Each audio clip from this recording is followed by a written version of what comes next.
እሁድ በአዲስ አበባ የሰሜን ኢትዮጵያን ጦርነት በድርድር እንዲቋጭ ቁልፍ ሚና ለተጫወቱ አካላትን ለማመስገን በተዘጋጀ መርሃ ግብር ላይ ነው።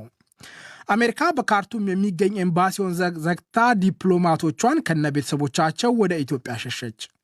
በአፋን ኦሮሞ የሙዚቃ ስራዎቹ ተወዳጅነትን ያተረፈው ድምፃዊ ዘሪሁን ወዳጆ በ66 ዓመቱ ከዚህ ዓለም በሞት ተለየ። ኔዘርላንዳዊቷ ሲፋን ሐሰን ለመጀመሪያ ጊዜ በተሳተፈችበት የማራቶን የሩጫ ውድድር ዛሬ በለንደን አሸነፈች። ዜናው በዝርዝር። በፕሪቶሪያ የተፈረመው ግጭት የማቆም ስምምነት አተገባበር በፖለቲካ ልዩነት ምክንያት ፍጥነቱን ሊያጣ እንደማይገባ የቀድሞው የናይጄሪያ ፕሬዝደንት ኦሉሴጉን ኦባሳንጆ አሳሰቡ።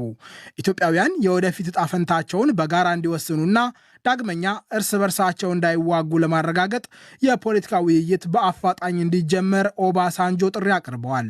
ኦባሳንጆ እንዳሉት የአነስተኛና ቀላል የጦር መሳሪያዎች ጉዳይ፣ የተተኳሾች ቅሪትን ማጽዳት፣ የቀድሞ ታጣቂዎችን ሙሉ በሙሉ ወደ ተመረጠ ቦታ ማዘዋወር፣ ትምህርት ቤቶችን፣ የህዝብ መጓጓዣና የጤና ተቋማትን መልሶ ማስከፈት በፕሪቶሪያው ለተፈረመው የግጭት ማቆም ስምምነት ስኬት ቁልፍ ጉዳዮች ናቸው። ኦባሳንጆ ይህንን ያሉት ዛሬ እሁድ በአዲስ አበባ የሰሜን ኢትዮጵያ ጦርነት በድርድር እንዲቋጭ ቁልፍ ሚና የተጫወቱ አካላትን ለማመስገን በተዘጋጀ መርሃ ግብር ላይ ነው። ጠቅላይ ሚኒስትር አብይ አህመድና የትግራይ ክልል ጊዜያዊ አስተዳደር ርዕሰ መስተዳድርን ጨምሮ ከፍተኛ የመንግስት ባለስልጣናት፣ ወታደራዊ አመራሮችና የክልል ርዕሳነ መስተዳድሮች በታደሙበት መርሃ ግብር በጦርነቱ ህይወታቸውን ላጡ ኢትዮጵያውያን የአንድ ደቂቃ የህሊና ጸሎት ተደርጓል። የኢትዮጵያ መንግስት ባዘጋጀው መርሃ ግብር ብርቱ ውጊያ የገጠሙትን ሁለቱን ኃይሎች ካደራደሩ መካከል ከቀድሞው የናይጄሪያ ፕሬዝደንት ኦሉሴጉን ኦባሳንጆ በተጨማሪ የቀድሞው የኬንያ ፕሬዝደንት ኡሁሩ ኬንያታና የቀድሞዋ የደቡብ አፍሪካ ምክትል ፕሬዝደንት ፕሙዙሌ ምላምቦ ተገኝተዋል። የአፍሪካ ህብረት ኮሚሽን ሊቀመንበር ሙሳ ፋቂ ማህማት የሰላም አተገባበር ሂደቱን አድንቀው አሁንም የፖለቲካ ውይይት ሂደት፣ የሽግግር ፍትህ ትግበራ፣ የቀድሞ ተዋጊዎችን ትጥቅ በማስፈታት መበተንና መልሶ ማዋሃድን የመሳሰሉ በርካታ ጉዳዮች እንደሚቀሩ ተናግረዋል። የትግራይ ክልል ጊዜያዊ አስተዳደር ርዕሰ መስተዳድር አቶ ጌታቸው ረዳ የትግራይ ህዝብ አሁን እየታየ ያለውን የሰላም ተስፋ ወደኋላ ሊመልስ የሚችል ምንም አይነት ነገር የሚታገስ አይደለም ብለዋል። የፕሪቶሪያው ስምምነት ብዙ ለውጦች ማምጣቱን የጠቀሱት አቶ ጌታቸው በፌዴራል መንግስቱና በህወሓት መካከል ያለው መተማመን መሻሻል እንዳሳየም ተናግረዋል። ከሚለያዩን ይልቅ አንድ የሚያደርጉን ነገሮች ይበልጣሉ። ፖለቲከኞች የሰላም ቋንቋ ማውራት መቻል አለብን።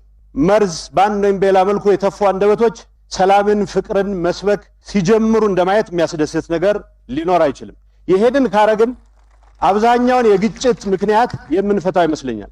የሚያቃቅሩ ነው የሚመስሉት። አሁንም በህግና በህግ ብቻ መፍታት ያለበት በርካታ ነገሮች ያሉ ቢሆንም እንዳልኩት መድፈር ነው የተሻለ ውጤት ሊያመጣልን የሚችለው። ደፍረን የማይደፈሩ የሚመስሉ ስራዎችን ሰርተን ወደፊት መቀጠል እንደሚችል ማሳየት መቻል አለብን። ምክትል ጠቅላይ ሚኒስትርና የውጭ ጉዳይ ሚኒስትር ደመቀ መኮንን የፕሪቶሪያው ስምምነት አፈጻጸም መልካም እንደሆነ ተናግረዋል። ለስኬቱ ሚና የነበራቸውን ሁሉ ያመሰገኑት ደመቀ በንግግራቸው ጦርነቱ ያደረሰውን ኪሳራ በደፈናው ዘርዝረው የህዝብ ጥያቄዎች ሰላማዊ፣ ፍትሐዊና ዘላቂ መፍትሄ በሚያስገኝ አግባብ መፍታት እንደሚገባም አሳስበዋል። ባለፉት 2 ዓመታት ያለፍንበት የጦርነት ወቅት በሀገራችንና በህዝባችን ላይ ዘርፈ ብዙ ጉዳት አስከትሏል። መተኪያ የሌለውን የበርካታ ዜጎቻችንን ህይወት ቀጥፏል። ግጭቱ ከፍተኛ የሆነ የስነ ልቦና ጉዳት አድርሷል። አገራችን በግጭቱ በጦርነቱ ምክንያት በተሟላ ሁኔታ ለመገመት አዳጋች የሆነ ኢኮኖሚያዊ፣ ማህበራዊ፣ የመሰረተ ልማትና ሌሎች ከባድ ውድመት ደርሶባታል። ግጭቱ የብዙ ኢትዮጵያውያን ተስፋ ነጥቋል። ወጣቶቻችንን ነገን ለበጎ ሲያቅዱ ሩቅ አላሚ የቅርብ አዳሪ አድርጓቸዋል። ባጭሩ ላልተበደሩት ዕዳ ከፋይ ሆነዋል። ክቡራትና ክቡራን፣ በተስፋ የያዝነው የሰላም ሂደት ከግቡ እንዲደርስ ስምምነት የተደረሰባቸውን ነጥቦች ያለ አንዳች ማመንታት ተግባራዊ ማድረግ ይጠበቅብናል። ሀገራችን ፋታ ትፈልጋለች። ህዝባችን ሰላምና ደህንነቱ እንዲጠበቅና ሕይወቱ ወደ ተቃና አቅጣጫ እንዲመለስለት ይጠብቃል። አውዳችን ሰላም፣ ቋንቋችን ልማትና አብሮነት መሆን ይኖርበታል። ይሁን እንዲሆን በሁሉም ረገድ ከፍተኛ ጥንቃቄ ማድረግ ያሻል። ህዝብ የሚያነሳቸውን ጥያቄዎች ሰላማዊ፣ ፍትሐዊና ዘላቂ መፍትሄ በሚያስገኝ አግባብ መፍታት ይኖርብናል። የምስራቅ አፍሪካ የልማት በይነ መንግስታት ባለስልጣን ወይንም ደግሞ ኢጋድ ሊቀመንበር ወርቅነህ ገበየሁ የተባበሩት መንግስታት ድርጅት ዋና ጸሐፊ የአፍሪቃ ቀንድ ልዩ ልዑክ ሃና ታቴህ እንደዚሁም ደግሞ የደቡብ አፍሪቃ የዓለም አቀፍ ግንኙነትና ትብብር ሚኒስትር ናሌዲ ፓንዶር የአውሮፓ ህብረት የአፍሪቃ ቀንድ ልዩ ልዑክ አኔተ ቬበር እና በአፍሪቃ ቀንድ የአሜሪካ ልዩ መልእክተኛ ማይክ ሃመር ጭምር በዛሬው መርሃ ግብር ተገኝተዋል። ጥቅምት 24 2013 ተቀስቅሶ ብርቱ ሰብአዊና ምጣኔ ሀብታዊ ቀውስ ያስከተለውን የሰሜን ኢትዮጵያ ጦርነት የገታው የፕሪቶሪያ ግጭት የማቆም ስምምነት በፌዴራል መንግስትና በህወሓት መካከል የተፈረመው ጥቅምት 23 2015 ነበር። በውጊያው ቀጥተኛ ተሳትፎ የነበራቸው የፌዴራል መንግስትና የህወሓት የሲቪልና ወታደራዊ ባለስልጣናት የአፍሪቃ ህብረት አደራዳሪዎችና ታዛቢዎች በመርሃ ግብሩ ላይ ልዩ ስጦታዎች በጠቅላይ ሚኒስትር አብይ አህመድ ተበርክቶላቸዋል። ጠቅላይ ሚኒስትሩ በመርሃ ግብሩ መጨረሻ ባደረጉት ንግግር እኛ ስንዋጋ ከልባችን ነበር የተዋጋነው፣ ከዛሬ ጀምሮ ከልባችን መታረቅ ይኖርብናል የሚል ጥሪ አቅርበዋል። አሜሪካ በካርቱም የሚገኝ ኤምባሲውን ዘግታ ዲፕሎማቶቿን ከነ ቤተሰቦቻቸው ወደ ኢትዮጵያ ሸሸች። ፕሬዚዳንት ጆ ባይደን በሰጡት ትዕዛዝ የአሜሪካ ወታደሮች 100 ገደማ የኤምባሲው ሰራተኞች ትላንት ቅዳሜ ከሱዳን ማስወጣታቸውን አስታውቀዋል።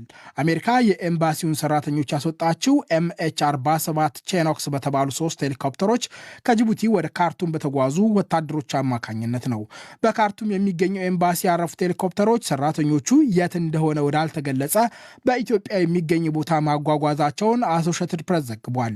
ኢትዮጵያ ሄሊኮፕተሮቹ በአየር ክልሏ እንዲበሩ በመፍቀድና ነዳጅ በመሙላት እገዛ ማድረጓን በአሜሪካ ውጭ ጉዳይ ሚኒስቴር የአፍሪካ ጉዳዮች ረዳት ሚኒስትር ሞሊፊ ተናግረዋል። የአሜሪካ ባለስልጣናት እንዳሉት ተልዕኮ ፈጣንና እንከን አልባ ነበር። ፕሬዚደንት ጆ ባይደን አሜሪካ ዜጎቿን ከካርቱም ስታሸሽ አግዘዋል ያሏቸውን የጅቡቲ የኢትዮጵያና የሳዑዲ አረቢያ መንግስታት አመስግነዋል። በአዲስ አበባ የሚገኘው የአሜሪካ ኤምባሲ የኢትዮጵያ መንግስትና የኢትዮጵያ መከላከያ ሰራዊት ባልደረቦቻችንን ከካርቱም በሰላም እንዲወጡ ላደረጉልን ድጋፍ እናመሰግናለን ብሏል። የሱዳን ጦርና የፈጥኖ ደራሽ ኃይሉ የገቡበት ትንቅንቅ ያሰጋቸው በርካታ አገሮች ዲፕሎማቶቻቸውንና ዜጎቻቸውን ለማስወጣት ጥድፊያ ላይ ናቸው። የውጊያው ብርታትና የካርቱም ዓለም አቀፍ አውሮፕላን ማረፊያ የደረሰበት ኃይለኛ ጉዳት ግን ጥረቱን ፈታኝ አድርገውታል። ሳውዲ አረቢያ ዲፕሎማቶችና የዓለም አቀፍ ተቋማት ኃላፊዎችን ጨምሮ 91 የአገሯን ሰዎችና 66 የሌሎች አገራት ዜጎች ከቀይ ባህር ዳርቻ በሚገኘው ፖርት ሱዳን በኩል በመርከብ በማስወጣት ከሁሉም ቀዳሚ ሆናለች። ፈረንሳይ፣ ኔዘርላንድስ፣ ጣሊያን፣ ቤልጂየም እና ጃፓን ዜጎቻቸውን ለማስወጣት ጥረት እያደረጉ